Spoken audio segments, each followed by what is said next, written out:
नमस्कार, मैं रीटा राज मानविकी विभाग से the Bhopal school of social sciences तृतीय वर्ष के आधार पाठ्यक्रम के अंतर्गत आज मैं आप सभी के समक्ष एक बहुत ही रोचक विषय लेकर प्रस्तुत हुई हूँ, जिसका विषय है मध्य प्रदेश का लोक साहित्य। आइए अब चलते हैं लोक साहित्य का वर्गीकरण। अब लोक साहित्य का वर्गीकरण किन आधारों पर किया गया है वो समझते हैं। लोक साहित्य लोक हृदय का दर्पण है, आईना है। वह लोक संस्कृति के साथ साथ उसके मानसिक और बौद्धिक स्तर का भी परिचायक होता है। इसे डॉक्टर उपाध्याय ने निम्नलिखित वर्गों में विभाजित किया है, जिसमें सबसे पहले है लोक गीत, दूसरा है लोक गाथा, तीसरा है लोक कथा, चौथा है लोक नाट्य और पांचवा है लोक सुभाषित।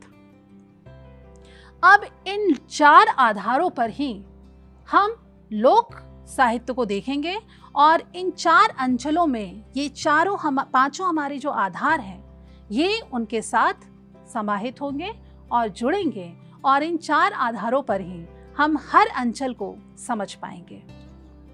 तो चलिए इसे समझने से पहले हम समझ लेते हैं कि लोकगीत क्या होते हैं। लोकगीत को समझने के लिए डॉक्टर श्याम परमार के अनुसार लोकगीत न पुराना होता है न नया, वह तो जंगल के एक वृक्ष के समान है, जिसकी जड़ें तो दूर जमीन में धसी हुई हैं, परंतु जिसमें निरंतर नई डालियां, पल्लव और फल फूलते रहते हैं। वस्तुतः लोकगीत तो लोकमानस के स्वाभाविक उद्गार होते हैं। मन की पीड़ा, मन की वेदना, मन की संवेदनात्मक भाव होते हैं। लोकगीतों में लोक माटी को या उसकी माटी की सुगंध व्याप्त होती है, तो यह है लोकगीत। आइए अब मैं आपको बताती हूँ लोक गाथा क्या होती है। लोक गाथा को समझने के लिए ध्यान दीजिएगा, यह अंग्रेजी के बैलेट शब्द का समानार्थी है। बैलेट के लिए हिंदी में नृत्य गीत, आख्यान गीत, ग्राम गीत और आदि शब्दों का प्रयोग होता है। लोक गाथा में गीत और कथा का मिश्रण होता है। ध्यान दीजिएगा, लोकगीत में गीत और कथा का मिश्रण होगा। गाथा में गीतों की तरह लयात्मकता व कथा की तरह कथा वस्तु होगी, अर्थात ऐसी कथाएं जिनमें लयात्मकता हो वह गाथा कहलाती है। कहने का तात्पर्य यह है कि इसके अंतर्गत जो गाथाएं हमारे इतिहास में जो लंबे समय से चली आ रही हैं, उन गाथाओं को हम गीतों में पिरोकर जो है प्रस्तुत करते हैं। इसे लोक गाथा को समझाने के लिए मैं आपको एक उदाहरण भी देना चाहूँगी कि हमारे इतिहास में कई गाथाएं ऐसी सुनी भी गई हैं और देखी भी गई हैं, जिन गाथाओं को हम गीतों में पिरोकर जो प्रस्तुत करते हैं वो लोक गाथा के अंतर्गत आता है। जैसे बुंदेले हर बोलो के मुंह से, हमने सुनी कहानी थी, खूब लड़ी मर्दानी, वो तो झांसी वाली रानी थी। अब हम आगे बढ़ते हैं लोक कथा की तरफ। कथा शब्द कहानी का पर्याय है। वस्तुतः लोक कथा और कहानी में कोई अंतर नहीं है, अर्थात जो कहानी धार्मिक अनुष्ठान में सुनाई जाती है और जिसके साथ परंपरा जुड़ी हो वह लोक कथा कही जाती है। जैसे आपने सुना होगा करवा चौथ की कथा, भैया दूज की कथा, हर तालिका तीज की कथा आदि। ये सभी कथाएं किसी न किसी पर्व, उत्सव, व्रत एवं त्योहार पर देवी देवताओं से संबंधित होती हैं। तो यह है लोक कथा। अब आइए मैं आपको बताऊंगी लोक नाट्य के बारे में कि लोक नाट्य क्या होता है।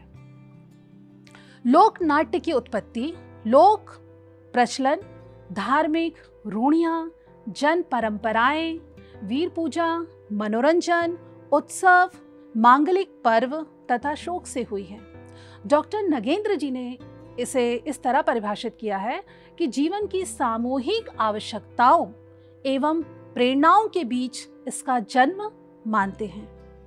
संस्कृत के अनेक उपरूपक तथा रूपकों में डिम, प्रहसन, बाण हल्लिसक, रास, लास्य और लास्य नाटक वीथी, नर्तक और लोक नाटकों के ही परिष्कृत रूप हैं।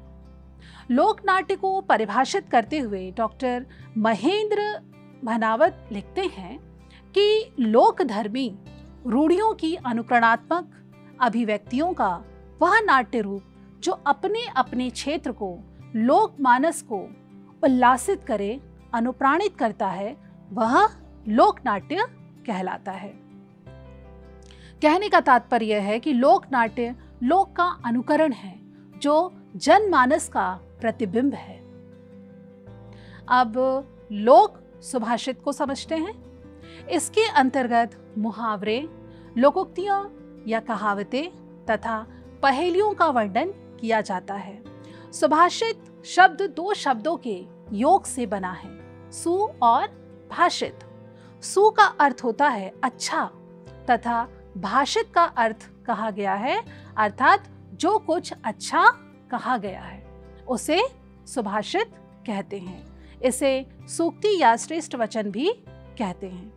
तो ये था हमारे ये 5 आधार जो बताते हैं कि लोक कथा या लोक गाथा या लोक साहित्य या लोक सुभाषित क्या होते हैं। अब मैं आपको बताने वाली हूँ और इस श्रृंखला को आगे बढ़ाते हुए अब हम जानने वाले हैं मध्य प्रदेश का लोक साहित्य।